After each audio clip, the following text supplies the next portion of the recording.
सात फेरे और 7 जन्मों का फंडा क्या है? आपके पिछले जन्म में जिससे होते हैं उसके बाद वो कंटिन्यू होते हैं, तो इसी कंटिन्यूशन को 7 जन्म बोला गया है। पर बेसिकली जो इसके आधार हैं वो अलग अलग हैं। देखिए, जो कुंडली है ना, उसमें सब कुछ है, सारे रिलेशनशिप्स हैं। आपका पिता माता पिता का, आपके भाई बहन का, आपके स्पाउस से रिलेटेड बहन नंद का, सास का घर बना हुआ है, पूरा सास का हाउस बना हुआ है। अब उसमें अगर क्रूर प्लैनेट है या उसका स्वामी क्रूर बैठा है, सास बड़ी डिसिप्लिन वाली मिली। क्रूर मतलब क्रूअल। आप वीनस की रेमेडीज करो, और वीनस की पहले छोटी रेमेडी से बड़ी रेमेडी तक। सबसे इजीएस्ट रेमेडी तो शुक्र की ये है कि आप अपने आप को क्लीन रखो। शुक्र का बीज मंत्र क्या है?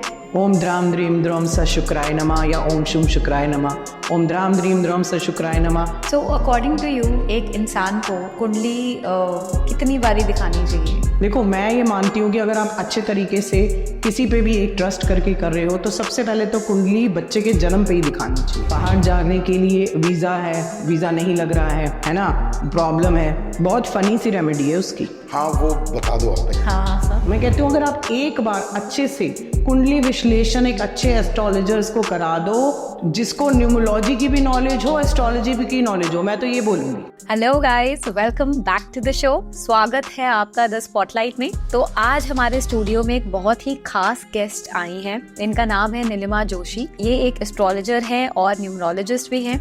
इनसे हमने बात करी है रिलेशनशिप्स के ऊपर, कैसे आप अपना रिलेशनशिप सुधार सकते हैं, सास बहू की जो खिटपिट होती है उसको कैसे सुधार सकते हैं, और बात करी है हमने बहुत ही डिटेल्ड में शुक्र वीनस प्लैनेट के बारे में, जो हमारे रिलेशनशिप्स को बेटर कर सकता है। वीनस प्लैनेट हमको पैसा, पावर सब देता है, तो कैसे हम अपने वीनस प्लैनेट को और भी पावरफुल बना सकते हैं। तो चलिए बात करते हैं नीलिमा जोशी जी से।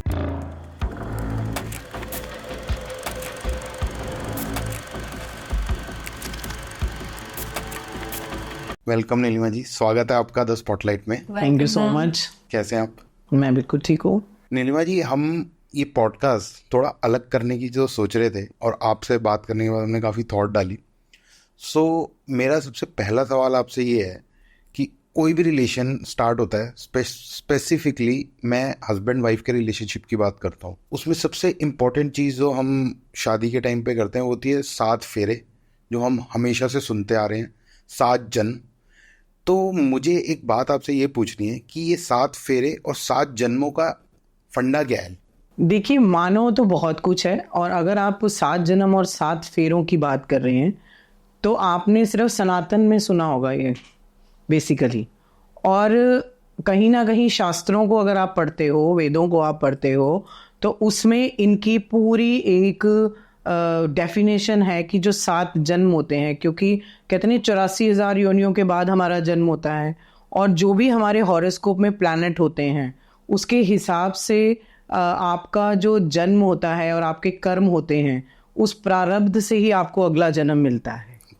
जैसे कि शनि आपके कर्मों का फल होता है, ऐसे ही रिलेशनशिप भी आपके पिछले जन्म में जिससे होते हैं उसके बाद वो कंटिन्यू होते हैं, तो इसी कंटिन्यूशन को 7 जन्म बोला गया है। पर बेसिकली जो इसके आधार हैं वो अलग अलग हैं, क्योंकि आप देखते हो कि मैं जो मानती हूँ कि पति पत्नी डेस्टिनी में लिखे होते हैं कि ये ऐसा होना है, ये ऐसा होना है, पर आप एट प्रेजेंट हॉरोस्कोप को देखते हैं ना। पर जो आपके पिछले जन्म रहे हैं, पास्ट लाइफ की चीज़ें रही हैं, उसमें जब आप कई बार कॉम्बिनेशंस उठा के देखते हो तो सेम चीज़ ही आपको दिखती है। तो कहीं ना कहीं जन्म जन्मांतर का साथ होता ही है आपका 7 जन्मों का, और जो 7 फेरे होते हैं वो उसी पे बेस्ड होते हैं। हालांकि जहाँ सनातन धर्म की आप बात करते हो वहाँ 4 फेरे होते हैं, गुरुद्वारे में भी 4 फेरे होते हैं। गुरुद्वारे का तो पता है, बट हमारे तो 7 ही हुए हैं। सनातन धर्म में भी अगर आप शास्त्रों को पढ़ेंगे तो उसमें 4 फेरे ही मेनली माने गए हैं, जिसमें 3 में लड़का आगे रहता है और 1 में लड़की आगे रहती है। बट अब क्योंकि कई धर्मों में 7 फेरे ही होते हैं, और लोगों की जो एक वो कहते नहीं है कि नज़रिया बन गया है, या अब वो जो गाने चल गए हैं वो 7 फेरों के 7 जन्म, सात वचन, तो उस चीज से 7 को जोड़ दिया गया है। बट आपको मैं एक चीज बताती हूँ कि ये भी एक नंबर से भी रिलेटेड है। 7 जन्म और 7 फेरे, यानी एक स्पिरिचुअल कॉम्बिनेशन या स्पिरिचुअल थिंग जो आपको एक दूसरे से जोड़ती है। यानी आपका जो जन्म हुआ है वो एक दूसरे के साथ मिलके जन्म जन्मांतर का रिश्ता बनता है। उसमें अच्छा या बुरा, इट्स द डिफरेंट थिंग। और क्योंकि जो कर्म आपने उस जन्म में किए होते हैं वही कैरी फॉरवर्ड होते हैं आगे। तो अगर आपका हस्बैंड वाइफ का रिलेशनशिप एक जन्म में खराब रहा तो दूसरा जन्म भी आपको मिलता है कि शायद आप इसमें ठीक कर लो। फिर तीसरा जन्म भी मिलता है कि शायद ठीक कर लो। अब उसमें सिर्फ एक ही चीज है कि हर इंसान के कर्मों के हिसाब से उसको अगला जन्म मिलता है, और उसमें कई बार हॉरोस्कोप चेंज मिलता है। जो लोग पास्ट लाइफ रेग्रेशन करते हैं उनको ये चीज बहुत अच्छे से पता है, ठीक है। तो उसमें कई बार आपका फिर, क्योंकि आजकल के टाइम में भी आप देखो, अब मल्टीपल रिलेशनशिप है, 2 शादियां भी हैं, तो आप उसको कैसे जोड़ोगे? राइट, तो काउंटेबल ही नहीं है, वो काउंटेबल ही नहीं है। तो अब जो चीजें हैं ना, जो कहते हैं कि ये सतयुग की बातें थी जो कलयुग में नहीं चल रही हैं। शास्त्र भी बदल गए, वेद भी बदल गए। अब जो शादी नहीं करते बच्चे, लिव इन में ही रहते हैं, पर होता तो सब कुछ शादी की तरह ही है। तो इट्स लाइक कि अभी हम अगर आजकल के टाइम के हिसाब से देखें तो सब कुछ ट्रांसफॉर्म हो चुका है। वेद भी, शास्त्र भी जो है वो लिखित हैं, उसी पे बेस चल रहा है। और जो लोग इन धार्मिक चीज़ों को अपनाकर अपनी लाइफ में इंक्लूड करते हैं और उनको मानते हैं, सबसे बड़ी तो मान्यता है ना। अगर आप किसी भी चीज़ में इंटेंशन और ट्रस्ट करते हो, वही चीज़ आपको मिलती है। अब जो इंसान मानता है इस रिचुअल को, अगर हम अंबानी की शादी देखें तो क्या नहीं उन्होंने कौन से देवी देवता को नहीं मनाया, किसको हाजिर नाजिर जान के। अगर एक लड़का लड़की ने शादी करने का डिसाइड करा, उन्होंने वो कुंडलियां लेके फॉर एग्जांपल आपके पास ही आए, तो उन कुंडलियों में ये दिख जाता है कि इसके जन्म कितने साथ में बीते हैं, मतलब काइंड ऑफ ऐसा कुछ होती है मार्किंग? बिल्कुल बिल्कुल मार्किंग होती है। अगर आप पूछना चाहो कि जैसे कहते हैं नहीं, मेरा सोलमेट कब मिलेगा, अच्छा, ये क्वेश्चन आता है कि सोलमेट है कि नहीं है, ये मेरा सोलमेट है कि नहीं है। तो आप कभी कभी तो आप देखते हो कि कुंडली में बिल्कुल क्लियरली ये दिखता है कि ये आपके पिछले जन्म के ही साथी रहे हैं, क्योंकि आपका लग्न इंटरचेंज होता है, आपका नक्षत्र बिल्कुल परफेक्ट होता है, जो ये गुण मिलान होते हैं वो बिल्कुल परफेक्ट होते हैं। तो कहीं ना कहीं वो जन्मों से चलता आ रहा है, दोनों की कुंडली देखते, दोनों की कुंडली के हिसाब से। पर मैंने बोला ना कि आजकल जो हम देखते आ रहे हैं कलयुग में, तो सब कुछ चेंज है। अब इसमें ना बहुत बड़ा एक वो है, मतलब चैप्टर्स कह सकते हैं हम, कि अब कई बार क्या है, हस्बैंड वाइफ हैं आज के टाइम में और बहुत लड़ाई कर रहे होते हैं, और मतलब ना नहीं भी बात तो भी लड़ाई कर रहे होते हैं।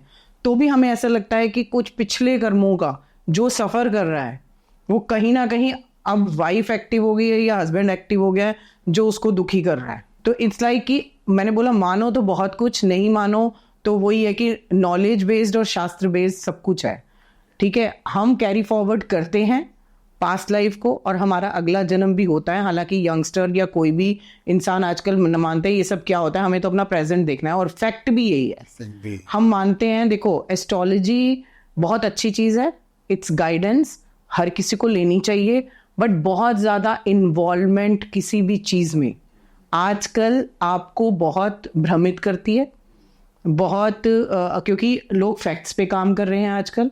तो आप उतना ही इन्वॉल्व हो जिसको आप एक गाइडेंस के रूप में आगे लेकर जा सको। अब आप अगर बात वहीं आ जाती है कि आप जन्मों की बात कर रहे हो, लोग कहते हैं मेरा 1 महीना निकल जाए अच्छे से, ठीक है। तो जन्मों की बात अगर हम करें तो उसमें मैंने बोला बहुत सारी चीज़ें और बहुत टेक्निकल चीज़ें हैं। आपको ऐसे ऐसी चीज़ें मिल जाएंगी कि आप बोलोगे भृगु संहिता है, भृगु संहिता आपने सुना होगा, नाड़ी ज्योतिष है, राइट। उसमें हर एक बंदे की पोथी है। आपका पिछले जन्म में ये पति था और उसका नाम ये था, वो आपको बिन टेप देंगे और उसमें सब लिखा होगा आपके बिना बताए। अच्छा, हर एक के नाम का कहते हैं डायरी बनी हुई है आपकी, पत्र टाइप का जो हाँ, भृगु संहिता भी है। नाड़ी तो अलग है ना, नाड़ी ज्योतिष में भी ये आता है। वो पत्थर पे ऋषि अगस्त्य यस जो तो ऋषि मुनि थे। ऋषि मुनि थे, उन्होंने भी लिखा था। और भृगु संहिता हमारी बहुत हजारों साल पुरानी भृगु संहिता है, जिसमें सब कुछ लिखा हुआ है आपका कि आपकी पत्नी का नाम ये होगा, इस जन्म में ये होगा, और इस जन्म में ये है, आपके बच्चे ये होंगे, आपने बच्चों का नाम आपने सोचा है, उसमें ये लिखा हुआ है कि बच्चों का नाम ये है। अच्छा, ये बुक है? बुक है, भृगु संहिता आप पढ़ो, नाड़ी ज्योतिष आप पढ़ो, और कई बार किसी का वो चैप्टर मिलता ही नहीं है उसमें, आपके नाम से मिला ही नहीं, क्योंकि वो हो सकता है कहीं और हो, और कईयों का मिल जाता है। तो ये भी एक शास्त्र है। बट देखिए, मैं जो मानती हूँ जो इस कलयुग में है, कि बहुत ज़्यादा इन्वॉल्वमेंट और लैक ऑफ नॉलेज के साथ अगर आप किसी भी चीज़ में जाते हो तो वेस्ट है, क्योंकि आप सिर्फ वहम करोगे, भ्रम करोगे। फॉर एग्जाम्पल, कि कोई भी चीज़ है, आजकल इन बच्चे अपनी मनपसंद शादी करना चाहते हैं, ठीक है। अब आप बोलोगे वो लिखी है कि नहीं लिखी है। अब कुंडली मिलान से या चीज़ों का पता लगता है, ठीक है ना। तो जो लिखा हुआ है डेस्टिनी में, जैसी वाइफ लिखी है, अब वो जन्म से आई है या अब की है, वो लिखी हुई है। मतलब एक की पत्री में अगर आप कैरेक्टरिस्टिक्स बताओ कि मेरी वाइफ के स्पाउस के क्या होने चाहिए या मेरे हस्बैंड के क्या होने चाहिए, वो लिखित है। अच्छा, कि अगर मेरे से कोई क्वेश्चन पूछे मेरी वाइफ कैसी होगी, मेरा स्पाउस कैसा होगा, तो कुछ ट्रेट्स मैं उसको देख के आराम से बता सकती हूँ। अच्छा, क्योंकि उसमें स्पाउस ऐसा होगा तो 7th हाउस होता है, उसमें क्या ग्रह बैठा है, कौन सी दृष्टि है, कॉम्प्लेक्शन कैसा होगा, हाइट कैसी होगी, किस प्रोफेशन से रिलेट हो सकती है, आप उसकी नेचर कैसी होगी, सब कुछ आपकी कुंडली में लिखा हुआ है। तो जो मल्टीपल शादियां होती हैं, हाँ, वो सब लिखी होती हैं। उसमें जो स्पाउसेस होते हैं, जैसे we you just talked about soulmates, तो इस जन्म में अगर किसी इंसान की शादी हुई एंड वो उसका सोलमेट नहीं निकला, फिर किसी और से शादी हुई, तो पिछले जन्म में वो किसके साथ रही होगी, या दोनों उसके स्पाउसेस रहे होंगे। तो इसमें भी बहुत सारी कंट्रोवर्शियल चीजें भी हैं, और वो फैक्ट्स भी हैं कि अगर मान लो आपकी 2 शादियां हैं, तो अब पिछले जन्म का कौन सा सोलमेट था। इट्स लाइक दैट कि उस कर्म में उसने आपके हस्बैंड की 2 वाइफ रही होंगी। अच्छा, वो कर्मों का फल उसको इस बार मिला, या हस्बैंड वाइफ रहे होंगे, एक्स्ट्रा मैरिटल रहा होगा। जो एक्स्ट्रा मैरिटल रहा वो सक्सेसफुल नहीं रहा, क्योंकि वो उस टाइम छोड़ नहीं पाई। तो इस जन्म में उसको वो मिला, उसने उसको डिवोर्स दिया, क्योंकि आजकल divorce is the easiest way, वो आजकल नहीं बच्चे होते, तो इस बार उसको वो मिला। तो मतलब बैलेंसिंग करते हैं कर्मा, आपके कर्मा का बैलेंसिंग है। अगर आपका आप मतलब इस चीज को, छोटी सी चीज को अगर मैं आपको बताऊं कि कुंडली में कॉम्बिनेशंस अगर किसी ग्रह के अच्छे या बुरे हैं, स्पाउस को ही रिलेट हम करते हैं, रिलेशनशिप को ही रिलेट करते हैं, कि अगर ये लिखित हो गया ना कि आपका एक, मैं एग्जांपल से बता देती हूँ, स्पाउस हाउस का लॉर्ड एक्सपेंस हाउस में चला गया। एक्सपेंसेस, अच्छा, ये सारे भाव है ना, 12 भाव है। हाँ। तो एक धन भाव है और एक व्यय भाव है। ओके। और ये है कि अगर व्यय भाव का लॉर्ड स्पाउस हाउस में आ गया, या स्पाउस हाउस का लॉर्ड व्यय भाव में चला गया, इतने तक तो फिर भी बैलेंस कर सकते हैं। बट अगर वो राहु केतु से रिलेट हो गया, तो आप शादी बचा के दिखा दो। अच्छा, उसके लिए आपकी जान लग जाएगी अगर वाकई में उस शादी में रहना है तो। अच्छा। और वो फैक्ट्स दिखेंगे कि क्योंकि व्यय भाव इज द हाउस जहां पर हर चीज का व्यय होता है, एक्सपेंस होता है। अगर आपका खुद का लॉर्ड, लग्न का लॉर्ड व्यय भाव में चला गया, आपको हेल्थ इश्यूज रहेंगे, छोटी छोटी परेशानियां रहेंगी। बट अगर आप अब्रॉड चले जाते हो, आपको हेल्थ इश्यूज नहीं रहेंगे, क्योंकि वो वहीं पे, क्योंकि 12th house is the abroad house. Again 4th house का लॉर्ड, अब मेरे पास अगर आए कि बच्चा पढ़ नहीं रहा, बिल्कुल नील है, परसेंटेज नहीं आ रही, पासिंग मार्क्स नहीं आ रहे, बिकॉज ऑफ 4th हाउस का लॉर्ड एक्सपेंस हाउस में बैठा है और उसमें शनि बैठा है। आपके होम टाउन पे, बर्थ प्लेस पे बच्चा पढ़ ही नहीं सकता, तो उसको बाहर भेज दो, उसको हॉस्टल भेज दो, उसको गुरुकुल भेज दो, या उसको घर से बाहर निकाल के किसी ट्यूशन सेंटर पे भेजो जहाँ पे वो पढ़ सके। हाँ, मतलब थोड़े टाइम के लिए आपको कहीं और उसकी पढ़ाई करानी पड़ेगी, एग्जिट और आप बोलोगे वो टॉप कर रहा है वहां पर। तो ये जो इतने फैक्ट्स है ना, क्या होता है कि आपको कुंडली पढ़ के आपको हर चीज पता लगती है। तो ये लग्न हाउस का जो हमारा लॉर्ड है वो कैसे पता करते हैं अपनी लग्न जो कुंडली देख? सबसे पहले फर्स्ट हाउस जो है वो इज लग्न हाउस। अच्छा, तो जो जिसमें first आपकी house खुद का की lord पर्सनालिटी, खुद की हेल्थ, खुद की नेचर, जिसको सूर्य कारक है हमारा, वो कहाँ बैठा है? आपका लग्नेश, लग्न हाउस का लॉर्ड सबसे ज्यादा जरूरी होता है आपकी लाइफ को बैलेंस करने में, क्योंकि लग्नेश इज द प्लैनेट जिसको पॉजिटिव इफेक्ट्स रहते हैं, और अगर वो गलत भी बैठा है, गलत जगह पे भी बैठा है, उच्च या नीच का, जैसे डेबिलेटेड बैठ गया, तो भी उसको उतनी नेगेटिव चीज नहीं होती। मतलब इसको मैं ऐसे एक्सप्लेन करूंगी कि ये मेरा प्लैनेट है, लग्न का Lord is my planet. So when you open a लग्न कुंडली, हाँ. for example, हाँ. to make it more simpler, हाँ. तो जो फर्स्ट हाउस में जो बैठा होगा that is नहीं, फर्स्ट हाउस में नहीं जो बैठा होगा, फर्स्ट हाउस में जो राशि बैठी होगी, अच्छा, जो नंबर बैठा होगा। For example, and where is the first house का नंबर in the chart? हम चार्ट उस पे डिस्प्ले कर देंगे। हाँ, तो चार्ट में आपका लग्न सबसे पहला नंबर जो होता है, अब अगर कुंडली देखना आपको आता हो तो मैं आपको बताऊंगी कि ये दिस इज द लग्न, उसमें जो नंबर बैठा है, जो ग्रह बैठे हैं वो तो एक अलग इम्पैक्ट देंगे। अच्छा। पर जो नंबर है, जैसे फॉर एग्जांपल आपकी कुंडली 9 नंबर से शुरू हो रही है, अच्छा। या आपकी कुंडली 4 नंबर से, अगर आपकी 9 नंबर से शुरू होती है तो Jupiter is the Lord of first house. Okay, Sagittarius का जो लॉर्ड है जुपिटर का, धनु लग्न का, वो है वो जुपिटर है, धनु लग्न का लॉर्ड जुपिटर है। तो अगर धनु लग्न बैठा है यानी 9 नंबर बैठा है तो आपका जुपिटर लग्नेश हो गया। अच्छा, अब वो हॉरोस्कोप में कहाँ बैठा है उस पर आपकी लाइफ बेस्ड होती है, ठीक है, क्योंकि लग्नेश इज योर प्लैनेट। और सबसे अच्छी बात क्या है उसमें कि वो कहीं भी नेगेटिव भी बैठ जाता है तो भी वो नेगेटिव इफेक्ट उतना नहीं देता।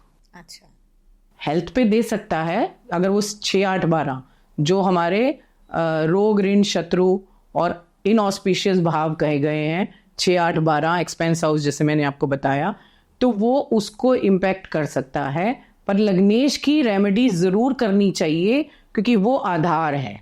जैसे सेंटर ऑफ द पॉइंट होता है ना घर का, ब्रह्म स्थान, सेम थिंग हमारा लग्नेश है। और जिसका लग्नेश सुधरा हुआ है, जिसको कोई रेमेडी भी नहीं करनी पड़ रही, अच्छा बैठा हुआ है केंद्र में या त्रिकोण में, चारों भाव में या फर्स्ट 5 और 9 में, तो आप देखोगे आप डे बाय डे ग्रो करते हो। आप डे बाय डे, आपको कुछ करने की जरूरत नहीं, आपकी हेल्थ अच्छी है। हेल्थ इशू भी आएगा तो डायग्नोज हो जाएगा क्योंकि आपका लग्नेश अच्छा है। कहते हैं लग्नेश अच्छा तो पत्री सुधर गई। अभी आपने बात करते करते रेमेडीज की बात करी और हमने रिलेशनशिप से शुरू किया था, तो अभी बात करते करते मेरे को एक क्वेश्चन ध्यान में आया। मान लीजिए किसी ने शादी कर ली और जन्म पत्री दिखाई आपको, उस जन्म पत्री में आप देख के ये भी बता देते हो कि तुम्हारी सास से बनेगी या नहीं बनेगी। बिल्कुल। मान लीजिए आपने बता दिया कि नहीं बनेगी, फिर भी they are in love and वो शादी कर लेते, उनके लिए क्या रेमेडीज दोगे आप कि भाई तू जा रही है तो तू तेरी जिंदगी स्मूथ चलती रहे, तेरी सास से बनती रहे, इसकी मैं तुझे रेमेडी दे देती हूँ। देखिए जो कुंडली है ना उसमें सब कुछ है, सारे रिलेशनशिप्स हैं। आपका पिता माता पिता का, आपके भाई बहन का, आपके स्पाउस से रिलेटेड बहन नंद का, सास का घर बना हुआ है पूरा, सास का हाउस बना हुआ है। अब उसमें अगर क्रूर प्लैनेट है या उसका स्वामी क्रूर बैठा है, सास बड़ी डिसिप्लिन वाली मिली। क्रूर मतलब क्रूअल, क्रोध मतलब क्रूअल प्लैनेट, क्रूर बोलते हैं हमारे ज्योतिष में। क्रूर ग्रह, इनऑस्पिशियस ग्रह, रूड ग्रह, अच्छा, वो जैसे मंगल को बोलते हैं, शनि को बोलते हैं, राहु को बोलते हैं। तो लिखित तो ये है कि नहीं बनेगी नहीं, अगर अच्छा प्लैनेट बैठा है तो बनेगी, ठीक है। एक तो पहले तो साइकोलॉजिकली ये है कि सास है। अगर थॉट प्रोसेस दोनों तरफ से चेंज है तो प्लैनेट बैठे हुए विचारधारा चेंज हो सकती है, ठीक है। रेमेडी भी हो सकती है, और रेमेडी में अभी आपको बताऊंगी 3-4 रेमेडीज हैं उसकी कि सास से कैसे बनेगी। भाई पति से बनाने के लिए तो शुक्र को कर लिया, पत्नी को बनाने के लिए शुक्र को मना लिया, कारक अगर शादी नहीं हो रही तो बृहस्पति को कर लिया, भाई बहन से रिलेशन सुधारना है तो मंगल को कर लिया, पर सास से कैसे सुधारें, ठीक है ना। तो रेमेडी मैं बताऊंगी, पहले मैं आपको इफेक्ट बता दूं कि सास का घर सबके हॉरोस्कोप में होता है, सिर्फ लड़की को ही नहीं देखना आजकल, लड़के को भी देखना है, क्योंकि अगर लड़के की अपनी सास से नहीं बनी तो भी प्रॉब्लम है, तो फिर बीवी भी आपको तंग करेगी, क्योंकि वो भड़काती रहेंगी। नहीं कुछ भी है, हाँ, आजकल तो बिल्कुल इक्वलिटी है, इक्वल है वो। पहली चीज तो ये है, मैं तो कहूंगी दोनों को अपनी सास का घर दिखाना चाहिए, यानी दोनों को अपनी मदर इन लॉ का घर दिखाना चाहिए, और ये रेमेडीज लेनी चाहिए कि हम अगर खराब प्लेनेट बैठे हैं, आप कह रहे हो ना शादी तो देखो लव मैरिज वाले करते ही करते हैं, आप जो मर्जी कर लो, अगर उन्होंने सोच लिया उसमें तो कुंडली मिलान भी जरूरी नहीं होता, और ना बताया जाए, आपको पता लग गया, एस्ट्रोलॉजर्स को पता लग गया, आप उसको काउंसलिंग करो कि ये संभावना है, ये प्रॉब्लम आ सकती है, इसका ये सॉल्यूशन कर लो, चाहे वो सास से नहीं बनेगी, चाहे वो नंद से नहीं। अब कई बार क्या होता है, सिस्टर इन लॉ से नहीं बनती, सही बात, और वो मदर से ना बनने का कारण बन जाती हैं। मेरे पास केसेस हैं, बिल्कुल नहीं, बहुत केसेस हैं मेरे कुछ कि मेरी नंद जब भी आती है मेरे घर में प्रॉब्लम हो जाती है, और वो मदर इन लॉ बेचारी बीच में फंस जाती है कि मैं बेटी का साथ दूं कि बहू का साथ दूं। 95% हमारे देश की हालत है। ठीक है, तो अगर हमने लव मैरिज में भी, आप लव मैरिज की बात करते हो, लव मैरिज में अगर हमें दिख रहा है कि शादी के बाद प्रॉब्लम आनी है, मेरे हिसाब से चाहे अरेंज मैरिज है चाहे लव मैरिज है, प्रॉब्लम्स तो आएंगी ही आएंगी, सॉल्यूशन होना चाहिए सबका। तो अगर सास के साथ प्रॉब्लम आनी है और हमें पता लग गया, और जो हमारे पास आया, अगर सास आई हमारे पास, उस वहां पे भी आ जाता है मेरी बहू से बनेगी नहीं बनेगी। अब तो आजकल तो मदर इन लॉ आती हैं कि भाई मेरा बेटा शादी कर रहा है, अब बहू की कुंडली देख लो बनेगी कि नहीं बनेगी, और हमें दिख रहा है कि भाई बहू बहुत इंडिपेंडेंट आने वाली है और बहुत ही मतलब अपना विचार रखने वाली आने वाली है। वो बहू की कुंडली से भी पता लग जाता है और बेटे की कुंडली से भी पता लग जाता है, क्योंकि हमें बेटे की कुंडली में स्पाउस हाउस तो पता लग गया ना। तो हम फिर सास को समझाएं या बहू को समझाएं, जो हमारे पास आए उसको उसके अकॉर्डिंग 50% हम समझा सकते हैं कि ये ग्रह है और इसकी ये रेमेडी कर लो। और सबसे बड़ी रेमेडी, वही मैंने बोला, मेरी हर रेमेडी के पीछे एक कंडीशंस है। कंडीशंस ये है कि सास को हो चाहे बहू को हो, एक ही फॉर्मूला है, गिव एंड टेक। तुम रिस्पेक्ट दोगे, रिस्पेक्ट मिलेगी।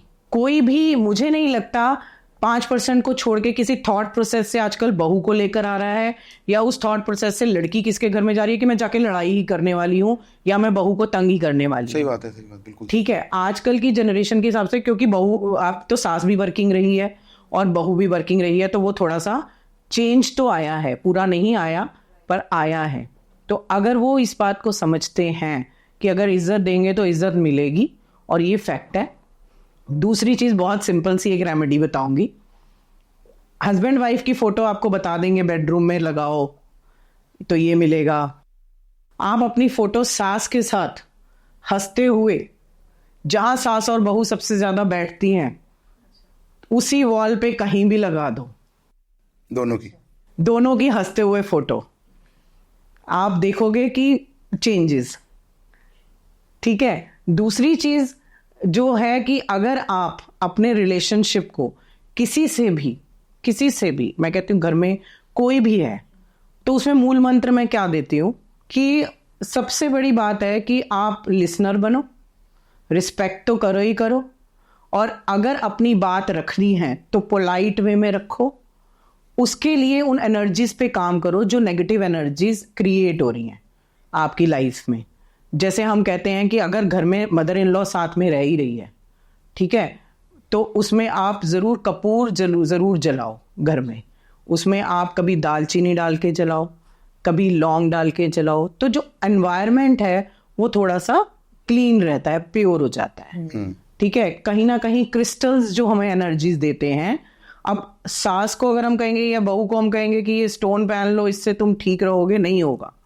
ठीक है। तो उसमें हम क्रिस्टल्स आप प्लेस कर दो जगह जगह, तो आपको वो एनर्जीज पॉजिटिव मिलनी लग जाएंगी, जो आपका थोड़ा सा माइंडसेट है वो चेंज हो जाएगा। बहुत इंपॉर्टेंट है घर की एनर्जीज को प्योर रखना। कौन से क्रिस्टल पर स्पेसिफिक कोई होता है? बिल्कुल होता है। जैसे क्लियर क्वार्ट्ज है, clear quartz is the best thing, जिसमें क्योंकि जैसे मून स्टोन या क्लियर क्वार्ट्ज है, उसको हम मन की एनर्जी से क्रिएट करते हैं। जैसे किसी को भी इरिटेशन रहती है किसी के काम करने से या जो भी चीज़ें हैं, तो वो उसको क्लीन करता है। अगर नेगेटिव एनर्जीज ज़्यादा लग रही हैं तो black tourmaline is the best thing कि वो नेगेटिव एनर्जीज धीरे धीरे होती रहेंगी ठीक, तो आप इस तरह की रेमेडीज कर सकते हो। दूसरा, गिफ्टिंग, वो एक बहुत अच्छी रेमेडी है।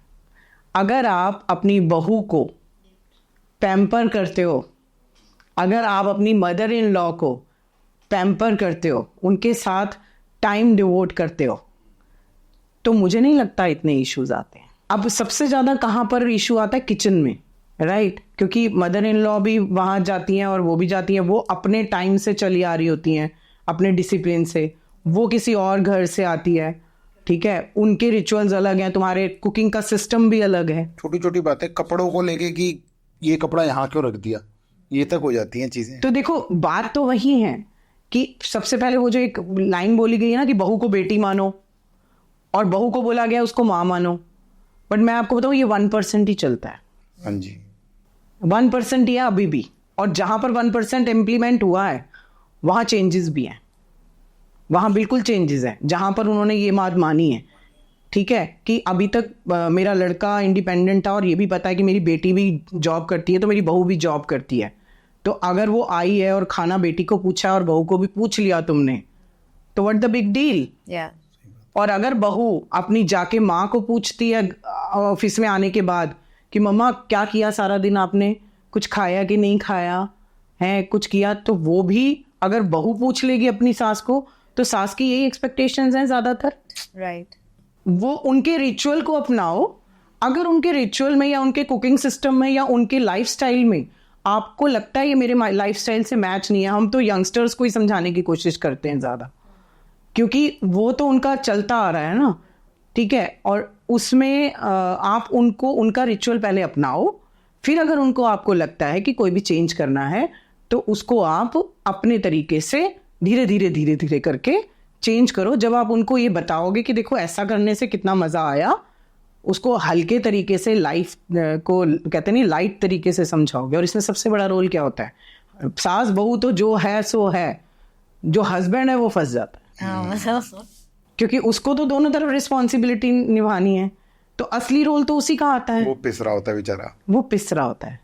अब जैसे आपने अभी 7 फेरों की बात करी, तो 7 फेरों में 7 वचन जो होते हैं, अगर वो वही याद रख लेना हस्बैंड वाइफ, तो लाइफ की प्रॉब्लम सबसे कम हो जाती है।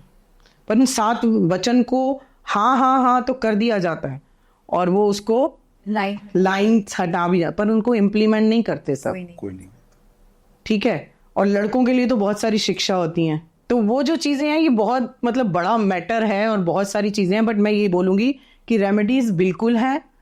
अगर आपकी कुंडली में कोई दोष है, या आपको आपकी कुंडली में दोष है ना कि आपको मदर इन लॉ ऐसी मिलेगी, दोष नहीं बोलूँगी, कॉम्बिनेशन बोलूँगी, तो वो तो आप किसी से भी शादी करोगे मिलेगी।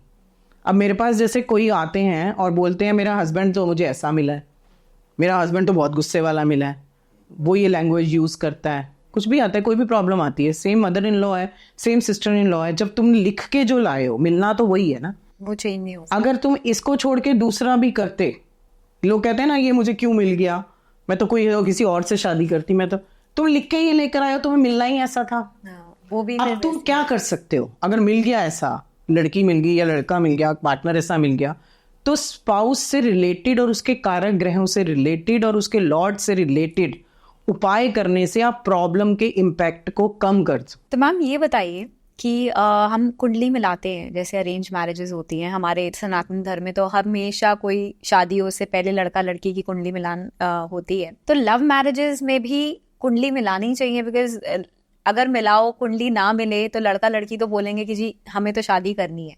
So how important it is कि हमें शादी के टाइम पे कुंडली मिलानी चाहिए? देखो, इसका जवाब अगर मैं एक वर्ड में दूं तो यस, कि कुंडली ज़रूर मिलानी चाहिए। बट अगेन, कि अगर लव मैरिज हो या अरेंज मैरिज हो, जैसे कहते हैं कि prevention is better than cure, कि जब हम कुंडली मिलाते हैं, अब कुंडली मिलान तो आजकल लोग सॉफ्टवेयर पे ही कर लेते हैं, उसकी डेट ऑफ बर्थ डाली, उसकी डेट ऑफ बर्थ डाली, गुण मिले, मांगलिक नॉन मांगलिक आया, नहीं करते, उसको कुंडली मिलान नहीं कहते हैं। गुण और मांगलिक नॉन मांगलिक इशू के अलावा भी बहुत सारे इशू आते हैं, उसमें हम 2 चीज़ें बोलते हैं कि अगर कुंडली तभी मिलानी चाहिए जब आप उस पर ट्रस्ट करके वर्क करने के लिए रेडी हो। कि अगर लव मैरिज हो रही है, और लव मैरिज में पत्री मिलान मेरे हिसाब से सही वर्ड है आजकल, वही कुंडली मिलान, इट्स नॉट गुण मिलान। कुंडली मिलान इज लिटरली कुंडली मिलान, जिसमें कुंडली के प्लैनेट्स देखे जाते हैं। गुण 28 में भी डिवोर्स हुए हैं, गुण 14 में भी 25वीं एनिवर्सरी भी मनाई गई है। सीता जी और राम जी की कहते थे 36 के 36 गुण मिलते थे। 36 तो मिलना ही नहीं चाहिए ना, क्योंकि वो फिर वो उल्टा ही हो जाता है। अच्छा। क्योंकि वो गुण मिल जाते हैं तो उनके जो सारे प्लैनेट्स इतने मर्ज हो जाते हैं कि एक के साथ एक की सफरिंग्स दूसरे की भी सफरिंग्स होती हैं, और ये हर एक मैरिज में भी है। तो इट्स लाइक कि कुंडली मिलान बहुत इंपॉर्टेंट है, बट क्योंकि लव मैरिज में आपको पता है कि है तो डेस्टिनी वाइज ही। अगर लव मैरिज हो रही है और कुंडली में वो दोष भी हैं, आप फिर भी कर रहे हो तो प्रारब्ध है, कर्मा बैलेंस वो कर्मा है कि वो आपको मिलना ही है। पर अगर कुंडली मिला रहे हो और लव मैरिज भी कर रहे हो तो एक अच्छा एस्ट्रोलॉजर 100% आपको सॉल्यूशन के साथ कुंडली मिलान देता है। आप अरेंज मैरिज देख लो, अरेंज मैरिज में ऑप्शन होता है, क्योंकि आप मिले नहीं होते तो आजकल पेरेंट्स पहले हॉरोस्कोप मैच करते हैं और उसके बाद कुंडली मिलान करते हैं, दशा मिलान करते हैं, फिर उनके पास ऑप्शन है कि आप दूसरा देख सकते हो अगर हम उनको बता देते हैं ये प्रॉब्लम आ सकती है।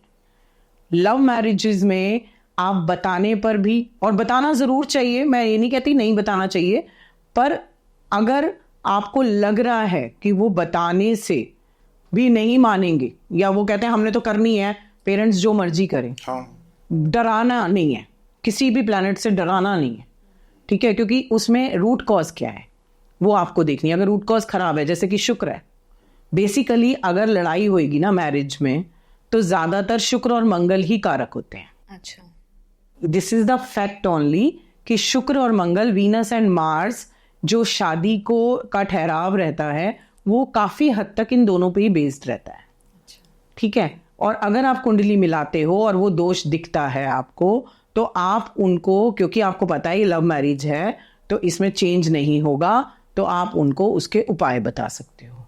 दूसरी चीज, कुंडली का मिलान करो, दशा का मिलान करो अरेंज मैरिजेस में भी, क्योंकि अगर एक की राहु की दशा चल रही है और दूसरे की भी राहु की चल रही है तो आपकी लाइफ उसी सर्कल में चलेगी। तो कुंडली में 28 गुण भी मिल गए, ग्रोथ तो दोनों में नहीं है। तो अगर दशा चेंज है, कुंडली में थॉट प्रोसेस या स्पाउस हाउस चेंज है, जैसे अब लिखित हो गया ना कुंडली में कि शुक्र राहु मंगल लड़के का बैठा है, अब लड़की का भी अगर वीनस वीक हुआ कॉम्बिनेशन में तो आप कैसे बनेगी? चाहे वो अरेंज मैरिज हो चाहे वो लव मैरिज हो, नहीं बन सकती। तो अगर मान लो ऐसा कॉम्बिनेशन एक लड़के के हॉरोस्कोप में दिख रहा है और लड़की के हॉरोस्कोप में या लड़के के हॉरोस्कोप में वीनस अगर अच्छा आ जाता है, अच्छी स्थिति में आ जाता है, अच्छे भाव में बैठा हुआ है, तो जब मर्ज होंगे प्लैनेट्स तो उसकी एक काट हो जाएगी या उसको एक अच्छा वीनस मिल जाएगा, तो दोनों की लाइफ उसके बेस्ड पे थोड़ी अच्छी चल सकती है। अगर एक अंगार है और दूसरा काम है तो चल सकता है ना, क्योंकि marriage is the base of like, मैं ये नहीं बोलूँगी कि अब आजकल मैरिजेस जो हैं वो शास्त्र बेस्ड और सारी चीज़ों के बेस्ड हैं आज भी, बट असल में it's the combination of mutual understanding. This is very important. I think relationship में कम्युनिकेशन होना बहुत इंपॉर्टेंट है। अब इसके अलावा हमारी अहम भूमिका आ जाती है शुक्र की। You mean this is the planet कि अगर कोई भी हमें रिलेशनशिप इशू है तो हमें शुक्र का उपाय करना चाहिए? देखो, उपाय तो बेसिकली हमें स्पाउस हाउस को देखते हुए करने चाहिए। स्पाउस हाउस में क्या राशि बैठी है, क्या लॉर्ड बैठा है, बट जो बेस और आधार और कारक है वो शुक्र है रिलेशनशिप का। पूरे इस गेम में शुक्र की महानता है। शुक्र इज द कारक ऑफ शादी और स्पाउस हाउस ना, ठीक है? तो उसमें आपका शुक्र अगर खराब स्थिति में है, और मुझे नहीं लगता कि कुछ लोग इस चीज को देख पाते हैं कि शुक्र मंगल राहु ये 3 चीजें हैं। शुक्र जो सबसे ज्यादा मल्टीपल रिलेशनशिप्स हैं और अंडरस्टैंडिंग इश्यूज हैं, मिसकम्युनिकेशंस हैं, बिकॉज ऑफ वीनस ओनली। अगर आपका शुक्र मंगल का योग बन गया, राहु की दृष्टि हो गई, शुक्र राहु कहीं बैठ गया, या आपका शुक्र बैठ गया मंगल सामने बैठ गया, आपस में 7वीं दृष्टि हो गई, तो इस तरह के हजारों कॉम्बिनेशंस हैं। अगर आपका वो कहीं भी है तो कंपैटिबिलिटीज इश्यूज आएंगे ही आएंगे। कहीं ज्यादा आएंगे जहां पर कॉम्बिनेशन और खराब बैठा हुआ है, कहीं कम आएंगे, विचारधाराएं नहीं मिलेंगी। और ये 90% शादियों में अलग अपब्रिंगिंग के बच्चे हैं, कहीं ना कहीं विचारधारा कंपैटिबिलिटीज इश्यूज आते हैं। बिल्कुल। ठीक है, अब अगर हम बेसिक चीजें, बेसिक उपाय देकर उस कंपैटिबिलिटी को बढ़ा सकते हैं तो वो है वीनस। आप वीनस की रेमेडीज करो, और वीनस की पहले छोटी रेमेडी से बड़ी रेमेडी तक है। सबसे इजीएस्ट रेमेडी क्या होगी? सबसे इजीएस्ट रेमेडी तो शुक्र की ये है कि आप अपने आप को क्लीन रखो। अपने आप का, कहते हैं ना कि शुक्र लग्जरी है, शुक्र ग्लैमर है, शुक्र ब्यूटी है, शुक्र रिलेशनशिप है। तो शुक्र की ओवरऑल रेमेडी, चाहे वो पैसे से रिलेटेड हो, चाहे वो रिलेशनशिप से रिलेटेड हो, चाहे वो लग्जरी किसको नहीं चाहिए। शुक्र का पैसा आजकल सबको चाहिए। गुरु जो बृहस्पति है वो भी पैसे का कारक है, शुक्र भी पैसे का कारक है। 2 ही ऑस्पिशियस प्लैनेट है पूरे उसमें, और 2 ही कारक है हमारे शादी, रिलेशनशिप और मनी के। ठीक है, बृहस्पति हमें मॉरल वैल्यूज से, सीधे सीधे काम करने से देता है, एक्सपेंशन देता है, स्टेबिलिटी देता है। शुक्र हमें 4 तरीके से भी पैसा देता है। अनएक्सपेक्टेड धन भी देता है, रिलेशन देता है, रिलेशनशिप स्टेबिलिटी देता है। शुक्र अच्छा होगा ना तो आप सोच पाओगे कि मुझे अपने स्पाउस के साथ कैसे बिहेव करना है, कैसे उसको लव, अफेक्शन, इमोशंस एक्सचेंज करने हैं। तो शुक्र की रेमेडी सबसे पहले है कि आपको क्लीन रहना है, रोज नहाना धोना है, लेजीनेस नहीं देना। आपको पता है ना कि एक तो वाइफ तो बड़ी साफ सुथरी रहती है, हस्बैंड नहाता भी नहीं है, लड़ाई वही है। तो एक क्लीनलीनेस सबसे बड़ा रीजन हो गया। सेम चीज दूसरी है, और वीनस की रेमेडी एक और है कि ये हमारा शुक्र माउंट है, अंगूठे के नीचे वाला। और जितनी भी फ्रेग्रेंस वाली चीजें हैं दुनिया की, खुशबूदार फ्रेग्रेंस, चाहे वो कोई प्लांट से आ रही है, चाहे आपके परफ्यूम से आ रही है, चाहे हम वो आजकल कपूर से करते हैं। ठीक है, तो वो जितनी भी खुशबू वाली चीज़ें हैं वो अगर आपके आसपास रहती हैं तो आपका वीनस एक्टिव रहता है। और ये जो वीनस माउंट है, इस पे अगर हम कोई भी चीज़, जो परफ्यूम है, इत्र है, इत्र is the best source of Venus. आपको इत्र लगाना है, और अगर आप इस पे ड्रॉप डाल के इसको रब करते हो दोनों वीनस माउंट को, और शुक्र बीज मंत्र बोलते हो, तो शुक्र डे बाय डे आप देखोगे आपको हर चीज से ब्लेस करता है। एवरी डे ही अगर एवरी डे करो, और अगर फ्राइडे के फ्राइडे तो जरूर करो। शुक्र का बीज मंत्र क्या है? ओम द्राम द्रीम द्रोम स शुक्राय नमः, या ओम शुम शुक्राय नमः। ओम द्राम द्रीम द्रोम स शुक्राय नमः यूट्यूब पे बहुत आसानी से मिल जाता है, आप उसको सुनो, डेली बोलो। एक अगर नियम रख लो कि मैंने इस बजे से इतने बजे तक करना है, या मैंने यहाँ इत्र लगाया और साथ में मैं मंत्र बोल रही हूँ अच्छी इंटेंशन से, अच्छे इंटेंशन डाल के, तो होगा ही होगा। ये मंत्र तो आपने अभी बताया, पर मैं ना घर यूजुअली भी, मैं ऑफिस में कहीं पे भी मैं इधर लगा के मैं अपने आप ही करता हूँ, मुझे पता भी नहीं था, टच छोड़। इसके अलावा 5 प्लेसेस हैं जिससे शुक्र एक्टिव होता है बॉडी में। इत्र को ही अगर हम ले लें, एक तो ये शुक्र माउंट से हो गया, बहुत इजी रेमेडी है। एक आप फ्राइडे को ये जरूर करके देखना, और आपको 21 फ्राइडे करने के बाद आप रिजल्ट देख लेना। अच्छा, ये रिस्ट है, इस पे लगाना, कानों के पीछे लगाना, और नेवल पे लगाना। अच्छा, नेवल पे 5 प्लेसेस। नाभि तो सेंटर पॉइंट है ना, नाभि से रिलेटेड और इस वाली उंगली से रिलेटेड। अगर आप नाभि पे ऑयल लगाते हो या नाभि पे आप कोई भी फ्रेग्रेंस लगाते हो तो आप अपने शुक्र को एक्टिव करते हो। और शुक्र एक्टिव तो लग्जरी, सबसे पहले तो रिलेशनशिप, लग्जरी, घर, गाड़ी, ग्लैमर, जो क्रिएटिव लाइन में है उनके लिए शुक्र कितना जरूरी है। बिल्कुल। ब्यूटी है तो सब कुछ है। और आप देखोगे कि जब आपका वीनस एक्टिव हो जाता है, आपकी इनर हैप्पीनेस बढ़ती है, क्योंकि आपकी ब्यूटी बढ़ती है, आप मिरर देखते हो, आप सुंदर लगते हो, ग्लो ही अलग हो जाता है। और ये तो चेहरा इंडिकेट करते हैं कि अगर आपका शुक्र अच्छा है, आपका चेहरा चमकेगा। शुक्र चमक है, राइट। अब सूर्य भी चमक है, पर सूर्य और तरीके से चमकाता है, सूर्य आपकी ओवरऑल ग्रोथ करता है, बट शुक्र is the main planet of relationship. और अगर शुक्र मंगल या शुक्र राहु का कॉम्बिनेशन है तो शुक्र की एनर्जीज को बढ़ाना बहुत ज़रूरी है।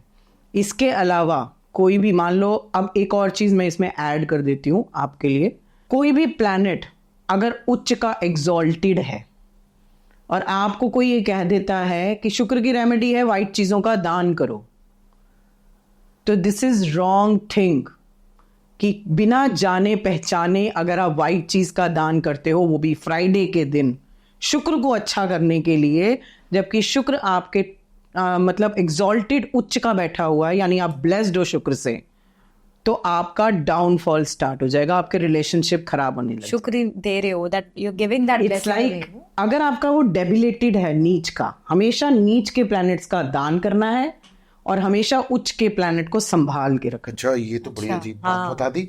अजीब नहीं, बहुत ही इंपॉर्टेंट। आप ये देखो न्यूमरोलॉजी में सबने बता दिया 6 को एक्टिवेट करना है तो वाइट चीज का दान कर दो बिकॉज ऑफ वीनस, बट आपकी कुंडली में शुक्र ऑलरेडी उच्च में बैठा है, आप वाइट चीज का दान कर दोगे। सेम थिंग जुपिटर के साथ है, आपका जुपिटर अच्छा है, आपका अच्छे भाव में बैठा है, अच्छी राशि में बैठा है, उच्च का बैठा है बेसिकली, और आप जुपिटर के दान करी जा रहे हो, पीली चीज का दान कर दो शादी हो जाएगी, कारक है। नो वेज, बिल्कुल नहीं करना है। मीनिंग जो स्ट्रांग है लेट इट बी, उसको स्ट्रांग ही रहने दो। हाँ, उसका कोई वो दान आप मत लेकर आए हो, उससे ब्लेस्ड हो। बट हमें क्या, हम खुद से देख सकते हैं अपनी कुंडली में कि उच्च का कौन सा प्लैनेट है और नीच का कौन एक सा? लिस्ट है पूरी। अच्छा, सूर्य मेष में उच्च का और तुला में नीच का, ये पूरी लिस्ट है, सिर्फ बहुत ही छोटी सी लिस्ट है। आपका मंगल कर्क में, कैंसर में 4 नंबर में नीच का, मकर में उच्च का 10 नंबर में, और वीनस आपका 6 में कन्या राशि में नीच का और मीन राशि में उच्च का। अच्छा, क्योंकि उच्च नीच भी आप कहते हैं ना, कुंडली is not the easy thing कि आप देख लो, अगर आपको एक लाइन भी किसी को बोलनी है, चाहे रिलेशनशिप, पैसा, घर, प्रॉपर्टी, सबसे रिलेटेड, आपको मैक्सिमम या मिनिमम 5 से 7 चीजें देखनी पड़ती हैं एट ए टाइम। अच्छा, लाइक पहले वो लॉर्ड जो प्रॉपर्टी का है या स्पाउस का है वो कहाँ बैठा है, किसके साथ बैठा है, कॉम्बिनेशन, उस भाव में कौन से ग्रह बैठे हैं, उसकी कौन सी राशि, कौन सी दृष्टि पड़ रही है, वो उच्च का है कि नीच का है, कौन सी दशा चल रही है और कौन सा ट्रांजिट चल रहा है। ये 7 चीजें देखने के बाद इंस्टेंट आप एक लाइन का आंसर दे सकते हो।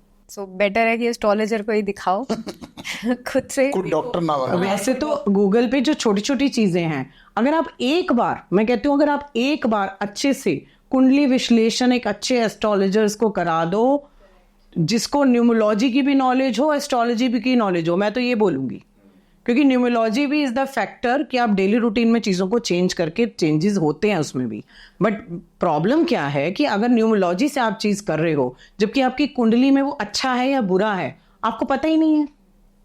भाई 1 नंबर है, सूर्य है, अगर आपको सूर्य हॉरोस्कोप में नीच का हुआ या आप उसका या उच्च का हुआ और आप डोनेट कर रहे हो सूर्य की चीज़ें, चंद्र की चीज़ें, चंद्रमा इज द कारक ऑफ वैदिक ज्योतिष, चंद्रमा एनर्जी है, सूर्य आत्मा, चंद्रमा मन, और इसी बेस्ड है हमारी एस्ट्रोलॉजी। तो अगर हमें एनर्जी, आत्मा और सारी चीज़ें चाहिए तो सूर्य को एक्टिव करना होता है। अगर हमें मन, इमोशंस, जितने भी इमोशन है वो सब चंद्र है, शुक्र है। तो अगर चंद्रमा ज़्यादातर राहु के साथ बैठा है, केतु के साथ बैठा है, आपका बिलीफ सिस्टम ही हिल जाता है। चंद्र में राहु की दशा चली, आप एक्टिव ही नहीं हो सकते, छोटी छोटी चीज़ें हर्ट होंगी आपको, ठीक है। तो चंद्रमा को एक्टिव कर रहे हो, अब उधर आप 2 नंबर, आपका 20 नंबर है या 11 नंबर है, तो आप उसको 2 नंबर को बोल रहे हो चंद्रमा के दान करो। अगर चंद्रमा के दान करो, अगर चंद्रमा नीच का कुंडली में, दैट्स ओके, बट उच्च का है तो प्रॉब्लम है। हर प्लैनेट के साथ है, मरकरी के साथ है, मरकरी 5 नंबर सबसे बेस्ट नंबर माना गया न्यूमरोलॉजी में। आजकल के टाइम का कम्युनिकेशन, मीडिया, कॉन्फिडेंस, सब चीज़ों का है। अब बुध के दान कह रहे हैं कि ग्रीन चीज़ों का दान करो, और बुध उच्च का बैठा है। एक्चुअली मैम बात ऐसी बोलते हैं ना कि आपका ये स्ट्रॉन्ग है, इसको और स्ट्रॉन्ग करो, पर ये तो आप सही। हाँ, मैं तो कह रही हूँ जो स्ट्रॉन्ग है उसको स्ट्रॉन्ग दान मत दो। नहीं, पर वो उनका, मेरा कहने का मतलब उनका लॉजिक ये होता है कि तुम्हारा स्ट्रॉन्ग है, इसको और स्ट्रॉन्ग कर दो तो नीचे वालों से महत्व नहीं है। अब जिस चीज का दान नहीं करना वो उस चीज का दान भी करवा देते हैं। मैं वही बोल रहा हूँ, वो स्ट्रांगली कहना, क्योंकि बिना एनालाइजेशन के कह रहे हो, क्योंकि आप अपनी नॉलेज को ही बता रहे हो, बट मैं भी अपनी नॉलेज को ही बता रही हूँ, राइट, कि मेरे हिसाब से कुंडली और न्यूमरोलॉजी, नंबर, अंकशास्त्र और एस्ट्रोलॉजी का इंटरलिंक्ड है। कुछ हद तक तो चीज़ें हर एक में फ्रूट वही है, किसी को असर आ जाता है क्योंकि हो सकता है उसकी कुंडली में वो डेबिलेटेड था, उसने दान करा दी, उसने रेमेडी करा दी, तो बढ़िया हो गया। नेम करेक्शन करा दी, अब नेम करेक्शन करा दी, सब 1 नंबर पे लाना चाहते हैं, राइट? अगर आप 1 नंबर पे लाना चाह रहे हो और सूर्य या नीच का आपकी कुंडली में, आपने नेम करेक्शन करा दी सूर्य पे, जबकि सूर्य उसके 6, 8, 12 का स्वामी है, रोग ऋण शत्रु का, अष्टम का और एक्सपेंस का, तो क्या होगा? आपने नेम करेक्शन 5 नंबर चल रहा था, अच्छा भला आपने 1 पे करा दिया। सबको एक एक एक एक ही चाहिए, ऐसा नहीं है। आपके वर्क प्रोफेशन के अकॉर्डिंग, आपकी इशू के अकॉर्डिंग आपका नेम करेक्शन होना चाहिए। अगर उसके पास पहले ही 4 1 हैं, अगर न्यूमरोलॉजी में भी देखें, किसी की डेट ऑफ बर्थ में 1 1 1 1 आ रहा है, तो इट्स इनफ। जब आपके पास कोई आता है ये करनाने के लिए तो आप सब देखते हो? मैं कुंडली जरूर देखती हूँ, कुंडली तो ठीक है, नेम करेक्शन के लिए भी, अच्छा, न्यूमरोलॉजी के लिए भी। मैं पूरा, मेरे से पूछते हैं लोग कि आप फिर कुंडली क्यों मांग रहे हो, डेट ऑफ बर्थ क्यों मांग रहे हो एक्यूरेट? मैंने कहा अगर एक्यूरेट प्रेडिक्शन चाहिए तो आपको मुझे देना पड़ेगा। मेरे को दशा पता नहीं है उसकी क्या चल रही है, बेचारे का लाइफ क्या चल रहा है, उसका थॉट प्रोसेस क्या चल रहा है, उसको कहाँ इशू आ रहा है, मैं उसका नेम करेक्शन करूंगी उसके अकॉर्डिंगली ना, मैं उसको रेमेडी दूंगी दोनों के अकॉर्डिंग, तो वो और एक्यूरेट होगी और रिजल्ट आएगा ही आएगा। इट्स रिजल्ट बेसिस थ्योरी और प्रैक्टिकल थिंग। प्लैनेट आपकी लाइफ में इतना बड़ा रोल निभाते हैं। आप कभी देखते हो, चलो मैं छोटा सा एग्जांपल देखती हूँ, बड़ा अच्छा मन है आज, बहुत अच्छा मूड है, 2 दिन बाद मूड ऐसे डाउन हो जाता है, लो एनर्जीज हो जाती हैं, आज मन नहीं कर रहा। रीजन, चंद्रमा 2.5 दिन में चेंज होता है, और चंद्रमा इज मन, चंद्रमा इज मूड, तो 2.5 दिन बाद चेंज हुआ। अगर आपके अष्टम से ट्रांजिट कर रहा है तो आपका मन लो होगा, लो एनर्जी होगी। हम तो कई बार ये भी देखते हैं, लोग कहते हैं कि एस्ट्रोलॉजर, पंडित अपनी कुंडली और अपना सुधार नहीं कर सकते। इट्स रॉन्ग प्रिडिक्शन या परसेप्शन। अच्छा, हम पहले अपना सुधार करेंगे तभी हम किसी का सुधार करेंगे। हमें ये भी पता होता है आज हमारा मूड क्यों खराब है, आज मुझे गुस्सा क्यों आया था, मुझे कब गुस्सा करना है, कब नहीं करना है, और मेरी लाइफ में मुझे कब हेल्थ इशू आने वाला है, बिल्कुल एवरीथिंग। अच्छा, आपने तो सभी देख लिया। हाँ।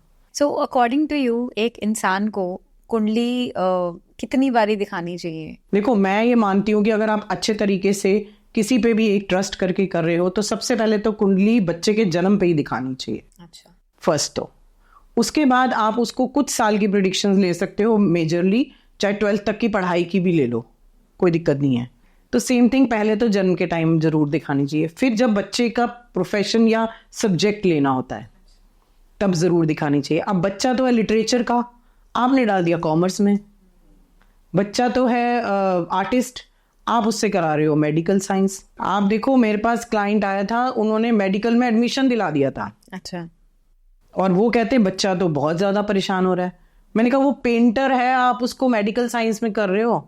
उन्होंने हटा के अच्छे इंस्टीट्यूट से उसको उसमें डाला, जो पेरेंट्स मानते हैं, समझते हैं चीज़ों को कि उनके लिए वो है कि, और वो इतना अच्छा आज कर रहा है, मतलब he is the famous person, और इतना काम है उसके पास स्कल्पचर्स का, पेंटिंग का, क्योंकि वो वहाँ का बच्चा था। तो ये जो प्रोफेशन आपको क्या आना चाहिए या आपको सब्जेक्ट क्या लेकर देने चाहिए, उस टाइम ज़रूर दिखाना है, शादी के टाइम ज़रूर दिखाना है, और जॉब है कि बिजनेस है, राइट। और कई बार क्या होता है, कुछ सर्टेन एज तक जॉब अब मेरे पास आते हैं, मैम मैं जॉब नहीं करना चाहता, मेरे को प्रॉब्लम है। क्यों? क्योंकि इस टाइम दशा ऐसी चल रही है, मरकरी में राहु चल रहा है या शनि में राहु चल रहा है, वो जॉब रेजिग्नेशन ऐसे फेंक के आ जाएगा। क्यों? थॉट प्रोसेस वही चल रहा है।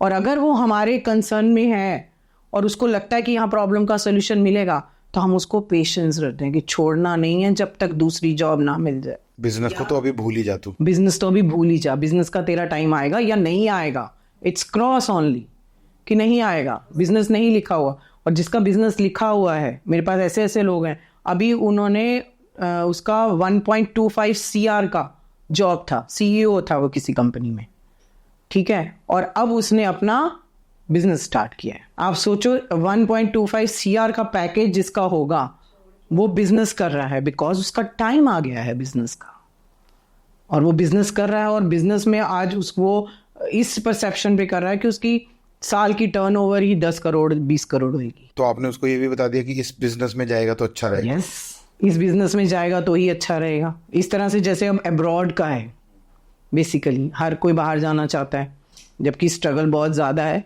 मैं तो खुद बाहर से आई हूँ तो मुझे पता है, बट बाहर जाना चाहता है। बाहर जाने के लिए वीज़ा है, वीज़ा नहीं लग रहा है ना, प्रॉब्लम है। बहुत फनी सी रेमेडी है उसकी। हाँ, वो बता दो आप। हाँ सब कि फॉरेन जाना है, पहले तो योग देखेंगे। योग है, राहु केतु की पोजीशन होती है सबसे ज़्यादा योग, क्विक योग जो होता है, क्विक योग कि जाना ही जाना है। और ट्रांजिट में अगर चल रहा है कोई राहु केतु का संयोग, या आपका कर्म हाउस का संयोग कि आपको अब अब्रॉड से पैसा आना है, तो या तो आपको किसी MNC में बाहर की कंपनी में जॉब मिलेगी या आप अब्रॉड जाओगे। अब वीज़ा नहीं लग रहा, मतलब मैं आपको ये प्रूव्ड रेमेडी दूंगी और आप हंसोगे इस रेमेडी पे, पर इट्स लाइक कि इतनी वर्क करती है कि एक एरोप्लेन होता है, हाँ जी, छोटा सा एरोप्लेन ले आओ, मिनिएचर टॉय एरोप्लेन मिनिएचर ले आओ। आपका वीज़ा आपने लगाया, चाहे स्टडी बेस्ड है, PR है, ट्रैवल है, घूमने जा रहे हो, वीज़ा की टिकट बुक हो रही है, वीज़ा नहीं मिल रहा, आप उसको लेकर आओ, उसमें अपनी इंटेंशन डालो, एफर्मेशन करो, उसको एंट्रेंस की तरफ मुंह करके, फेस करके उसको टेक ऑफ करता हुआ रख दो। अच्छा, फर्स्ट रेमेडी।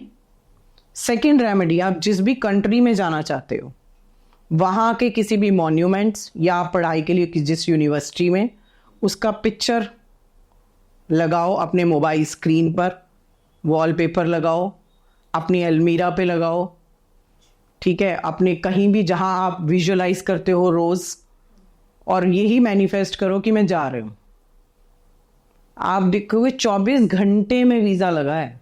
अच्छा, मतलब दुबई का वीज़ा था और सारे परिवार का लग गया, उसकी वाइफ का नहीं लगा।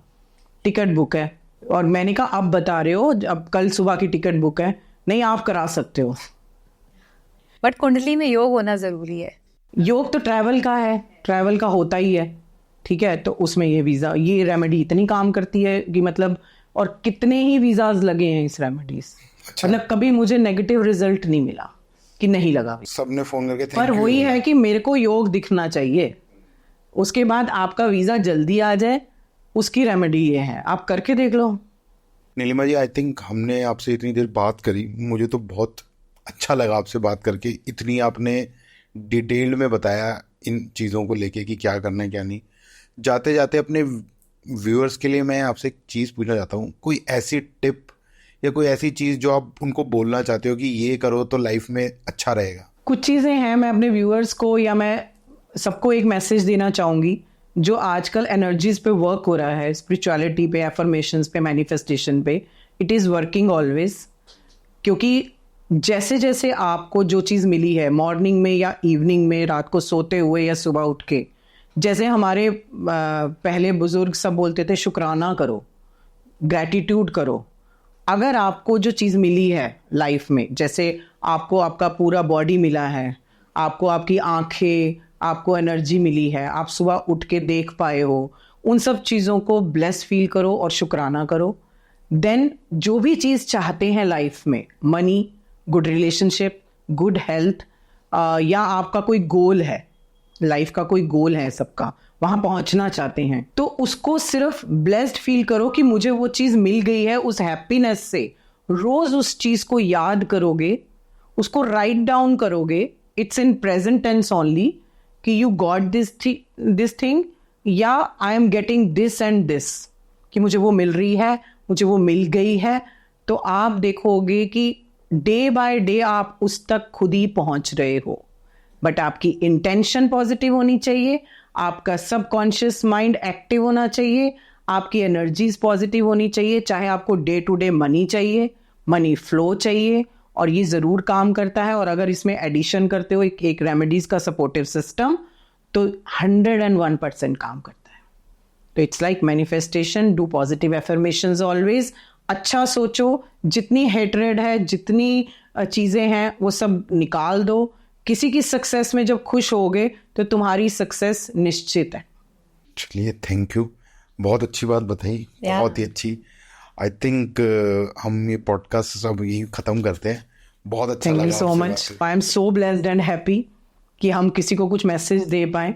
100 चीज़ों में से एक भी कोई इम्प्लीमेंट करेगा तो डेफिनेटली उसका रिजल्ट एक इंसान की जिंदगी में भी बदलाव आ गया तो बहुत ही अच्छा. बहुत बड़ी बात है. Thank you for coming. Thank you so much.